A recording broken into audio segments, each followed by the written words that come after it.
Ya, kejadian ini tahun 2018. Yang mana masa tu saya banyak menaja 2016, 17 menaja, dan saya kena buat satu studio yang besar. Bila buat studio, booking telah masuk oleh Astro dan TV3. 3 bulan 500,000, 3 bulan 500,000 dah ada lock untuk setahun pertama dan 2 tahun kedua option. Maka saya perlu segera membinanya. The moment saya setuju design dibuat, the moment saya campakkan duit, saya bagi duit 3 juta untuk siapkan satu plot. Tak siap juga. Minta lagi dengan saya. Saya nak cari tender lain. Bagi saya. Dan cerita dia berlaku, bendanya tak siap. You kalau tak siap, you mau bayar ke? Tak siap kerja mau bayar ke? Satu.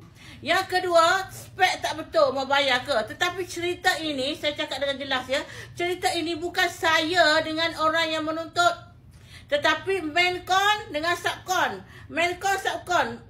Maincon tak bayar Subcon. Maincon tak bayar Subcon. Maincon telah ambil duit tak buat kerja. Maincon telah pergi jalan harta dunia. Enjoy joli katak. Faham setakat ini? Faham? Adakah saya cakap ni? Adakah saya cakap ni? You faham? Cerita antara main kontraktor dengan subkontraktor. Maincon telah sub kepada dia ni. Maincon tak bayar sebab dia dapat duit belum waktu claim. Orang lain claim. Siapa bayar? Siapa bayar? You faham? Mama buat macam mana? Mama? Bagi duit je. Bagi duit dulu. Asalkan siap. Sebab kita nak support Melayu. Melayu. Saya suka support Melayu business. Tiba-tiba kakak, subhanallah, tak siap kerja. Booking saya selama setahun dah tak berapa nak ada dah. Orang tak boleh nak tunggu kakak. Kita kejar sebab ada kontrak masuk. Di situ dah tak bayar. Maka adakah saya perlu bayar atau tidak?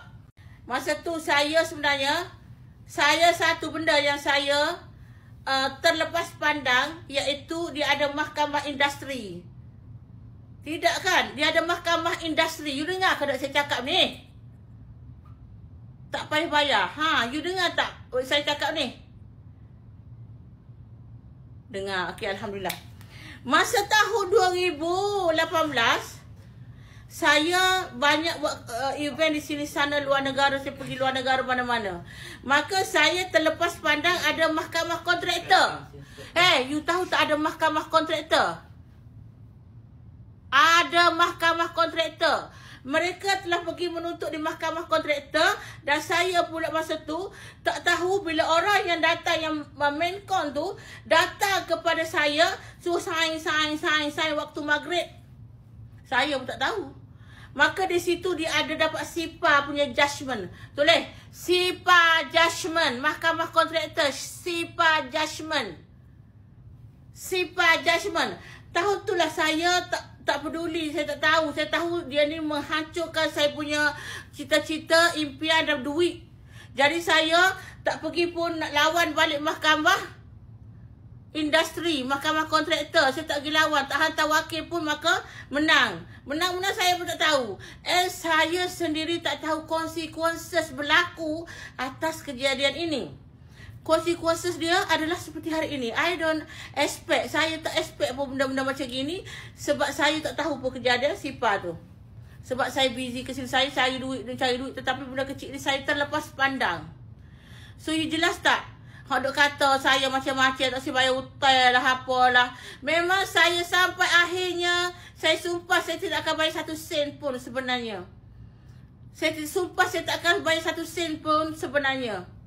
Tetapi apalah sangat kalau saya bayar tu, reputasi saya ni tidak ada nilai dengan 1 juta ringgit. Saya dah menaja berpuluh juta setahun tau. Setahun saya taja untuk dulu naiknya Pamoga sehingga saya kaya raya tu 28 juta sebulan. Setahun. 2014 saya mula dengan 8 juta setahun. 2015 saya pump duit 28 juta setahun. Tak masuk sale kakak. Tak keluar duit, tak masuk sale kakak. Saya sibuk-sibuk begitu. Tak sangka benda ni terlolos begitu sehinggalah efek pada hari ini. Efek pada hari ini bahawasanya yang you all tengok adalah fasa lelongan. Dan mengapa lelongan ini berlaku? Sebab saya tak nak bayar. Saya tak nak bayar. You nak bayar ke? Saya mempertahankan. Saya tak nak bayar. Tak nak bayar kakak. Walaupun kita boleh bayar, tetapi sakitnya hati kita. Dahlah rugi bulan-bulan bayar bank. Bayar bank 100,000 kakak sebulan. Nak tunggu siap yang tak siap-siap. Yang tak siap-siap selama 3 tahun kakak. Maka tempias dan ejekan dan orang yang tak tahu apa tu mengata, mengutukkan, sehinggalah banyak projek-projek saya terbatal. Tetapi saya kuat. Saya yakin. Kerana kita ni akan tengok ke depan kakak. Kita akan tengok ke depan, bukan tengok ke belakang. Malahan apa yang terjadi hari ini juga itu adalah di luar saya punya jangkaan. Tetapi saya manage untuk buat sesuatu pada hari ini. Tetapi untuk cakap lebih lanjut, saya akan panggil lawyer kita ya. Okay, are you ready guys? Kenapa tak sue kontraktor tu? Sebab dia yang sue tu dah bankrupt. But we won't just do like that, man. Saya akan panggil, mana panggil ni ya? Macam mana panggil ni? Okay, let me help. Okay, so kita akan panggil kita punya lawyer masuk. Okay. Assalamualaikum, Pak Sri. Apa khabar? Baik, Tok buat tunjuk muka Tok. Ya. Okay, masuk. Malam ni. Okay. Okey, Tok. Okay, bismillah. Okey, saya mungkin nak kongsi juga dengan yang ada pada malam ni. Dengar ke, Pak Sri? Dengar. Suara? Dengar? Suara jelas Okey, Ya. Okey, dia Datuk Seri punya kes ni bagi saya klasik case of klien yang berurusan dengan kontraktor lah. Jadi sebagaimana Datuk sebut tadi, dia ada buat studio dan dia belanjakan wang yang besar. Dan biasanya dalam construction ni antara problem yang berlaku ialah berkaitan dengan DO lah, kerja-kerja tambahan. So biasanya akan ada kerja-kerja tambahan dan proses verification kerja ni memang di sini ada kelemahan di peringkat Datuk Seri ni dia percaya bila dia percaya banyak dokumen dia sign dan sebagainya. Dan apa yang Datuk sebut tentang SIPA ni, tuntutan tu dibuat dengan SIPA. SIPA ni adalah construction industry punya payment lah, adjudication, yang mana apabila ada certification kerja-kerja tu dibuat, maka pihak kontraktor boleh menuntut.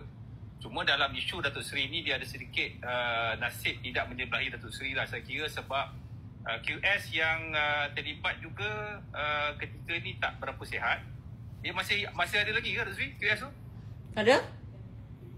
Ada kan? Cuma dia tak berapa sihat lah, betul Dia tak ingat. Nyanyuk. Dia dah jadi nyanyuk lah. Dia dah 80. nyanyuk, tak sihat. Saya guna perkataan nyanyuk tu rasa macam tak sampai hati. Tak apalah, tak sihat lah.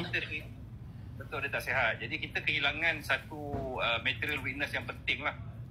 Cuma bila perkara ni dah lama dan ketika itu bila saya dilantik sebagai peguam Datuk Seri ni, benda ni dah lama. Dia dah lama dan penghakiman tu pun dah lama. Cuma syarikat yang menjadi kontraktor Menkon ni memang telah pun digulung. Dan yang menjalankan proses tuntutan ni adalah subkontraktor yang menggunakan liquidator lah. Liquidator ni apabila sebuah syarikat tu digulung, mana-mana kreditor kepada syarikat yang digulung ni boleh melantik liquidator. So mereka lantik liquidator dan mereka memulakan tindakan untuk menuntut pembayaran. Jadi apa mereka buat ialah mereka menggunakan WSS, iaitu rate season and sale lah, rate penyitaan dan penjualan. Jadi dia bermula daripada tahun lepas. So bila tindakan WSS dibuat, saya ada bagi tahu Datuk Seri, saya kata dari segi umur 12 bulan daripada tarikh ianya dikemukakan ataupun dikeluarkan, iaitu 24/10/2024. Jadi itu isu dia lah.